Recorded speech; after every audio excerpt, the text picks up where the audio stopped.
Transgender എന്ന് പറഞ്ഞാൽ ആണായി ജനിച്ച് ആണായി വളർന്ന് ഇടയ്ക്ക് വെച്ച് പെണ്ണാണെന്ന് തോന്നിയിട്ട് കൃത്രിമ മാർഗത്തിൽ ലൈംഗിക ഭാഗങ്ങളൊക്കെ മുറിച്ച് 13 സർജറി നടത്തണം. 40 ലക്ഷത്തിൽ ചില്ലാൻ രൂപ ചെലവ് വരും. ഒരു 2 വർഷം മുന്നേ ഹോർമോൺ ട്രീറ്റ്മെന്റ് തുടങ്ങണം. പിന്നെ മരിക്കോളം ഹോർമോൺ ട്രീറ്റ്മെന്റ് നടത്തിക്കൊണ്ടിരിക്കണം. അങ്ങനെ ആരോഗ്യമുള്ള ഒരു ചെറുപ്പക്കാരൻ ട്രാൻസ് വുമണായിട്ട് നിത്യരോഗിയായി മാറുന്നതാണ് ട്രാൻസ്ജെൻഡർ. അതേപ്രകാരം പെണ്ണുങ്ങൾ ആണുങ്ങളായി മാറും. ഒരിക്കലും 100% ഒരു പെണ്ണിന് ആണാവാനോ ഒരാണിന് പെണ്ണാവാനോ പറ്റൂല. കാരണം പിതാവിന്റെ Y ക്രോമോസോമും മാതാവിന്റെ X ക്രോമോസോം ചേരുമ്പോഴാണ് ആൺകുട്ടി ജനിക്കുക. ഓരോ കോശവും ആണായിരിക്കും. നേരെ മറിച്ച് പിതാവിന്റെ Xും മാതാവിന്റെ Xും ചേരുമ്പോഴാണ് പെൺകുട്ടി ജനിക്കുക. ആ പെൺകുട്ടിയുടെ ഓരോ കോശവും പെണ്ണായിരിക്കും.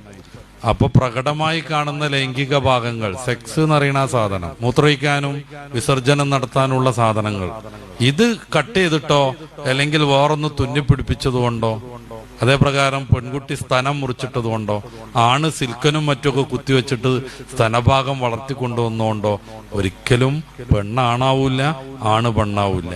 ഈ പരിപാടി പറ്റൂല എന്ന് ഇസ്ലാം പറയണ്. അത് ചെയ്ത് ജീവിച്ചൊരാള് തെറ്റ് ചെയ്ത് ജീവിക്കുന്നു. അയാൾ മരിച്ചാൽ സാധാരണ തെറ്റ് ചെയ്ത് മരിച്ച ഒരാൾക്ക് ഉണ്ടാവുന്ന വിചാരണ അയാൾക്കും ഉണ്ടാവും.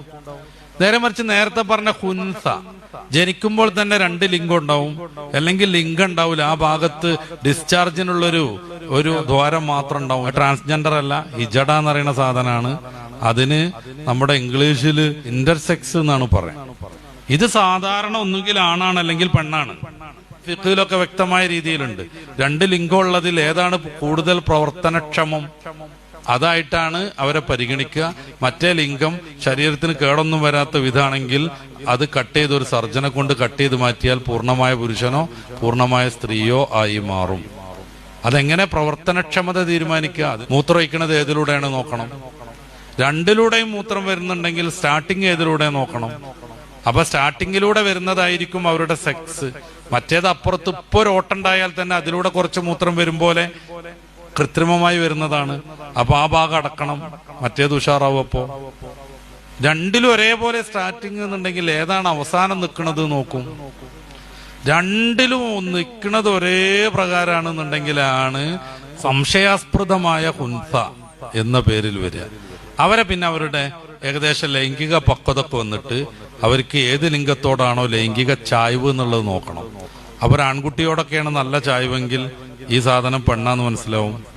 അല്ല, ഒരു പെൺകുട്ടിയെ കാണുമ്പോഴാണ് ഇങ്ങനത്തെ ഒരു ഹുൻസക്ക് ലൈംഗികമായ ഉത്തേജനം വരുന്നതെങ്കിൽ ആള് ആണാന്ന് മനസ്സിലാക്കപ്പെടും.